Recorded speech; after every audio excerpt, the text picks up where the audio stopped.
Assalamualaikum warahmatullahi wabarakatuh. Alhamdulillah, assalatu wassalamu ala rasulillah Sayyidina wa maulana Muhammad wa ala alihi wa sahbihi ajma'in, amma ba'du. Di dalam riwayatnya Ibnu Hisham dan riwayatnya Ibnu Ishaq disebutkan bahwa suatu ketika Utbah bin Rabi'ah, seorang tokoh cendekiawan di antara orang-orang Quraisy, berkata dalam sebuah majelis pertemuan Quraisy. Ia berkata, "Wahai kaum Quraisy, izinkanlah aku untuk bertemu dan berdialog dengan Muhammad. Aku akan menawarkan beberapa tawaran kepadanya. Barangkali dia bersedia menerima salah satunya. Kita berikan kepadanya apa yang disukainya, supaya dia berhenti menyusahkan kita." Kaum Quraisy yang hadir pada majelis pertemuan itu sepakat. Mereka berkata, "Kami setuju, wahai Abdul Walid. Pergilah dan berdialoglah dengan Muhammad." Utbah kemudian datang kepada Nabi Muhammad SAW. Ia lalu duduk di hadapan Nabi SAW seraya berkata, "Wahai putra saudaraku, Anda adalah seseorang dari lingkungan kami, dan Anda pun telah mengetahui kedudukan silsilah kami. Akan tetapi ternyata Anda telah membawa suatu persoalan yang amat gawat kepada kaum kerabat Anda. Anda juga telah memecah belah kerukunan dan persatuan mereka. Sekarang dengarlah baik-baik. Saya hendak menawarkan kepada Anda beberapa hal yang mungkin dapat Anda terima salah satu di antaranya." Nabi SAW kemudian menjawab, "Katakanlah, hai Abdul Walid, apa yang hendak kamu tawarkan?" Utbah bin Rabi'ah berkata, "Wahai putra saudaraku, jika dengan dakwah yang Anda lakukan itu Anda ingin mendapatkan harta kekayaan, maka kami akan kumpulkan harta kekayaan yang ada pada kami untuk Anda, sehingga Anda menjadi orang terkaya di kalangan kami. Jika Anda menginginkan kehormatan dan kemuliaan, Anda akan kami angkat sebagai pemimpin, dan kami tidak akan memutuskan persoalan apapun tanpa persetujuan Anda. Jika Anda ingin menjadi raja, kami bersedia menobatkan Anda sebagai raja kami. Jika Anda tidak sanggup menangkal jin yang merasuk ke dalam diri Anda, kami bersedia mencari tabib yang sanggup menyembuhkan Anda. Dan untuk itu kami tidak akan menghitung-hitung biaya yang diperlukan sampai Anda sembuh." Rasulullah SAW kemudian bertanya kepada Utbah, "Sudah selesaikah, wahai Abdul Walid?" Utbah kemudian menjawab, "Sudah." Nabi SAW kemudian berkata, "Sekarang dengarkanlah dariku." Selanjutnya Nabi Muhammad SAW membacakan firman Allah dalam surat Al-Fusilat ayat 1-13. Namun ketika Utbah mendengar Rasulullah SAW membaca sampai pada ayat ke-13, yang mana di dalam ayat itu berbunyi, "Jika mereka berpaling, maka katakanlah, aku telah memperingatkan kamu dengan petir, seperti petir yang menimpa kaum Ad dan Tsamud." Tiba-tiba Utbah menutup mulut Nabi Muhammad SAW dengan tangannya, seraya memohon supaya Nabi Muhammad berhenti membacanya.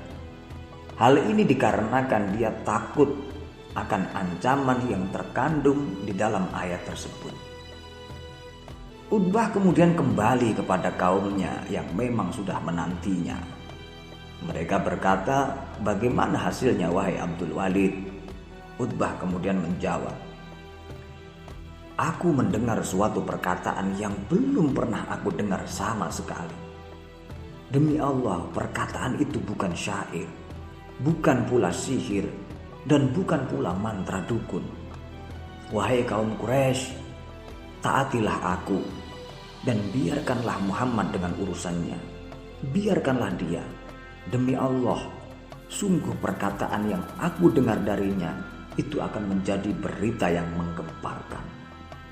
Ketahuilah, jika apa yang dikemukakan Muhammad terjadi pada bangsa Arab, hanya dia yang bisa membebaskan kamu. Jika Muhammad berkuasa atas bangsa Arab, kekuasaannya adalah kekuasaanmu, kemuliaannya adalah kemuliaanmu juga." Kaum Quraisy kemudian menjawab, "Demi Allah, Muhammad telah menyihirmu wahai Abdul Walid dengan perkataannya." Utbah kemudian menjawab, "Demikianlah pendapatku tentang Muhammad. Kamu bebas berbuat sesukamu."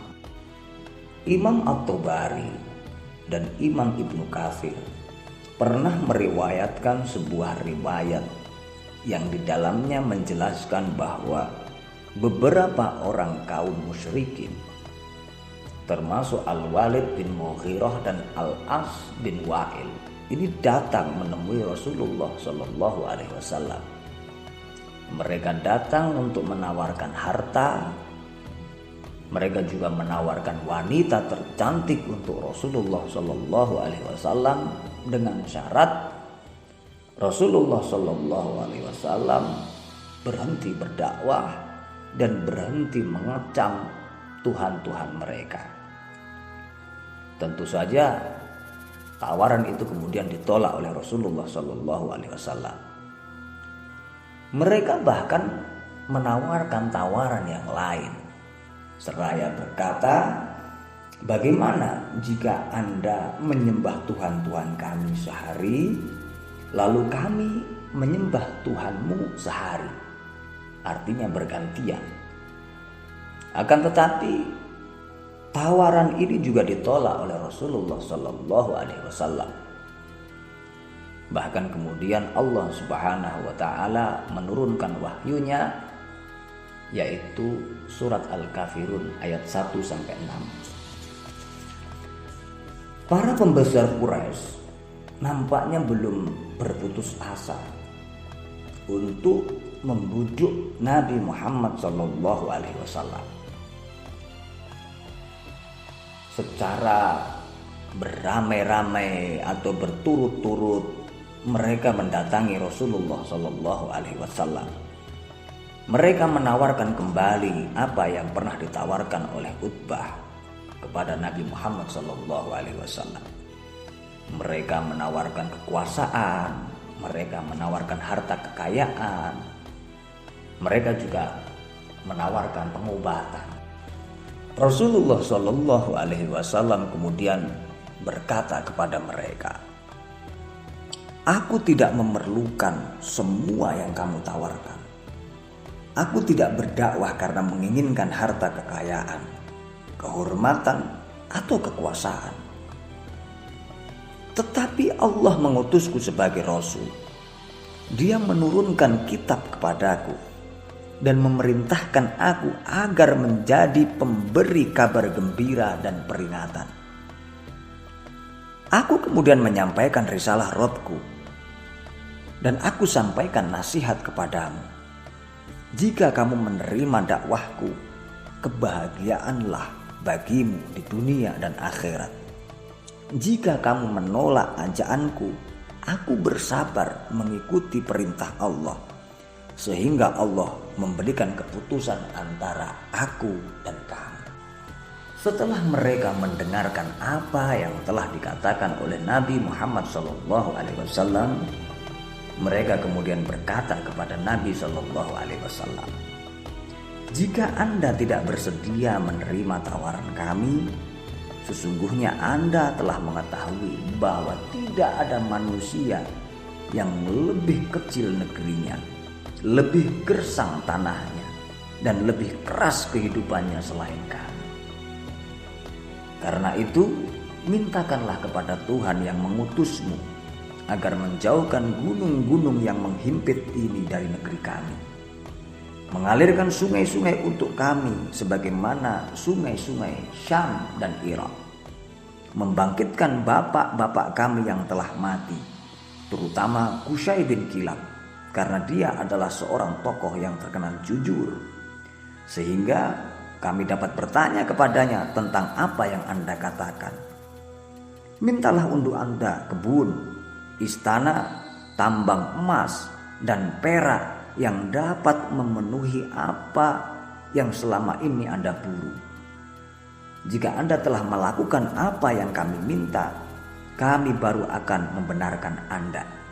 Kami akan tahu kedudukan Anda di sisi Allah, dan kami akan mempercayai bahwa Dia mengutusmu sebagai Rasul sebagaimana Anda katakan.